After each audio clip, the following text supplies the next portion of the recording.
Ngayon ho, mga bossing, ito, dakuin natin ito. Bureau of Customs, no?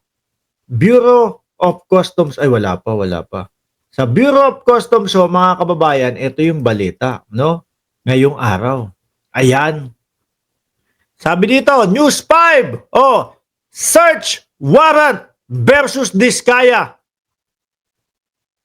Lagot ka kay Chris Ulo, bunuan. Yari ka na, sabi ni Romel Snoop. Bakit galit si Chris Ulo dyan? Sabi ni Ma'am MJGM, no? Oh, 12 luxury cars lang ni Diskaya ang naabutan ng Bureau of Customs. Sabi ni naialis na. Ito ho yan, no? Search warrant versus Diskaya. Naghain ng search warrant. No, ang Bureau of Customs sa bahay ni ex-Pasig City Mayoralty candidate Sara Diskaya. Kinumpirma ito ng BOC Chief, Bureau of Customs Chief of Staff, Attorney Jack Kasipit sa programang Ted Pailon at DJ Chacha ng True FM. Biro mo, 2 beses ho namin tinatry o tinry na iserve kagabi. Parehas po, we were refused to enter the premises. Baka nagre-ready na. Baka yan yung sinasabi ni MJGM. 12 na lang daw ang naabutan. Baka inililipat na nga.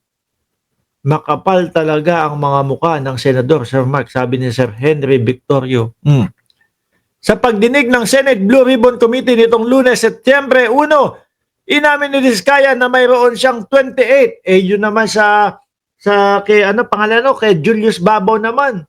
40 naman ang inamin doon, di ba? 40 po, no? Yung mga anak namin, pinaglalaroan na nga lang, huy. Sabi ni Ma'am Elena Capistrano, tinago na po iyon, Boss Mark.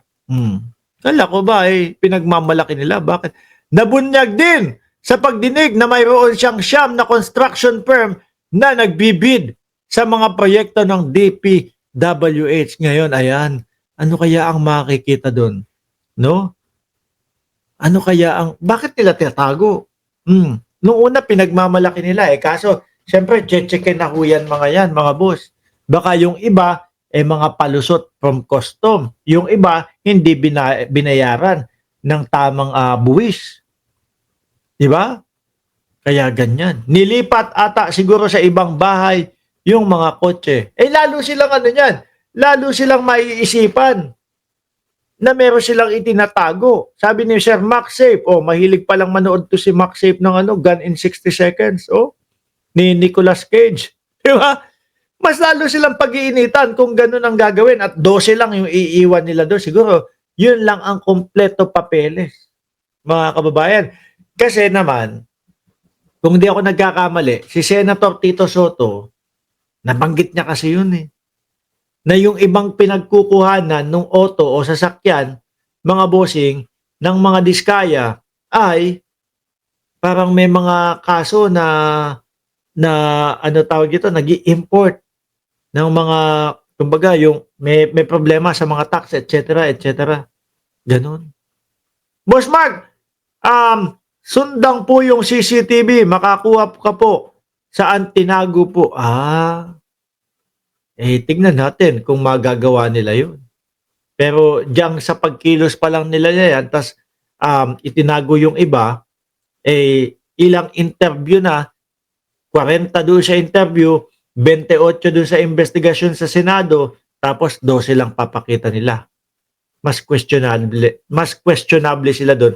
At mukhang mas talagang iisipin ng mamamayang Pilipino, itong mga to, itong pamilya na ito, may itinatago ito.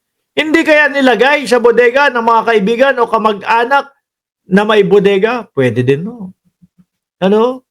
Pero the moment na inamin na nila, na 40, sabi doon sa interview, 28, sabi doon sa Senado, the moment na inamin na, hahagilapin na po yan. Hindi na nila pwedeng sabihin na 12 lang po talaga Nagkamali po kami ng bilang, kala ko po 28, 12 lang po pala, hindi na pwedeng mga ganon. Mapipili. Ang tingin ko dito mga bossing, no? Siyempre, pagpapaliwanagin po sila niyan. Tingin ko, mapipilitang mga magtago to. Yan lang ho ang nakikita ko. Mapipilitang magaya ito kay kay Pangalan ni Taba? Kay Harry Roque. Yan ang magiging ending sa nakikita ko diyan sa mga Diskaya. No, hindi na kayang ipaliwanag eh. Sibat na tayo ng bansa. Kaso pagka naunahan sila, bawal nang lumabas, no? Kasi doon sa DPWH, merong mga pinagbawalan na. Hindi basta-basta pwedeng lumabas yung mga DPWH kung ang lumabas ng bansa kung ang sasabihin lang o ang dahilan lang ay personal na pag-travel. Ilalagay sa malayong lugar, liblib po 'yan. Kahit na itago po nila, madam, mga boss, chief, amo, sir, kahit po itago nila, nabanggit na po nila eh. No?